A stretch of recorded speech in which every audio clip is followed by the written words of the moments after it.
राहुल जब से मेरी जिंदगी से गया है तब से मुझे लड़कों की शक्ल से भी नफरत हो गई है। उसे मैंने बहुत प्यार किया और जब वो बिना एक दिन ऐसे ही भाग गया तब मुझे लगा कि दुनिया में प्यार नाम की कोई चीज नहीं होती है। अब मैं जैसे बिना दिल वाली इंसान बन गई हूँ। मुझे कुछ भी महसूस नहीं होता है क्योंकि अब मुझे लगता है कि इससे बड़ा मेरी लाइफ में अब क्या होगा। इसलिए आज मेरे पापा मम्मी के बोलने पर मैं तैयार हो गई एक लड़के से शादी करने को। पापा का बोलना था कि एक बार उस लड़के से मिल लो। मैंने मना किया क्योंकि जिसको मैं इतने सालों तक साथ में रहकर नहीं पहचान पाई तो अब एक छोटी सी मुलाकात से एक अजनबी को क्या पहचान पाऊंगी। लेकिन लड़का भी मुझसे मिलना चाहता है। मैंने उसको मिलने को हामी भर दी। सच कहूँ तो मुझे अब किसी भी बात से कुछ फर्क नहीं पड़ता है। हमारा मिलना तय हुआ डिनर पर। पापा और मम्मी चाहते हैं कि मैं अकेले ही मिलने उससे जाऊं। मैं जैसे मुर्दा हूँ। मुझे अब कुछ फर्क नहीं पड़ता। मेरे हाथ में जो आया मैंने पहन लिया और पहुंच गई।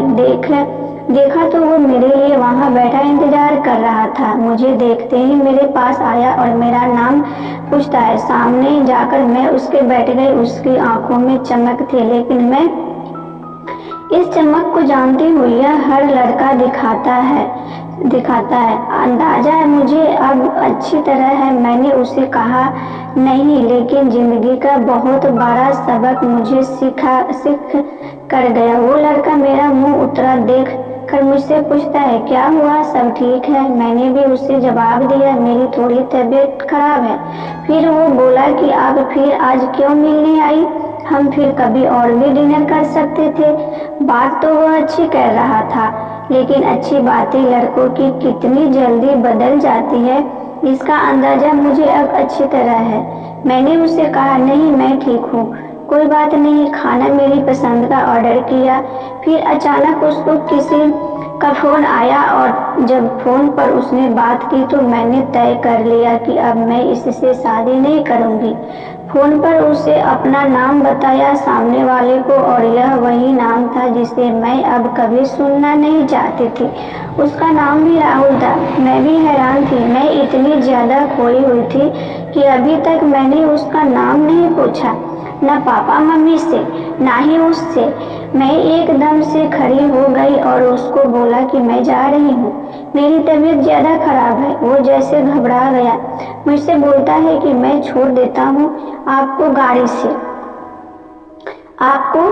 से। पर मुझे अब उसके मुंह से कही हर बात कांटे की तरह चुभ रही थी।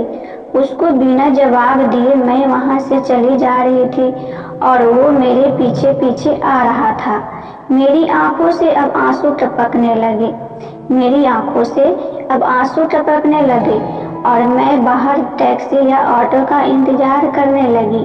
आंखों में मेरी आंसू देखकर उसने मेरी बांह पकड़ी और मुझे गाड़ी में बैठने को कहा। उसने मेरी बांह पकड़ी, बस इतना तो बहुत था मेरे अंदर की आग को निकालने के लिए, और मैंने उसके मुंह पर जोर से एक थप्पड़ मार दिया। जैसे हक्का बक्का रह गया और फिर उस राहुल की भड़ास उस राहुल पर निकल गई और मैंने कहा तुम लड़के अपने आप को समझते क्या हो, जो मन चाहा वो करोगे क्या? जब तुम्हारा मन किया किसी का हाथ पकड़ लेते हो, जब मन किया बिना बताए छोड़ देते हो, जब मन किया बिना बताए भाग जाते हो।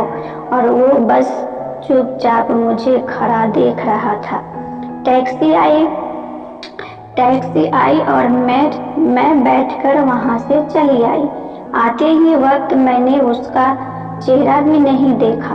अपने कमरे में आने के बाद 1 घंटा मैं और रोई। पापा मम्मी को कुछ नहीं बताया।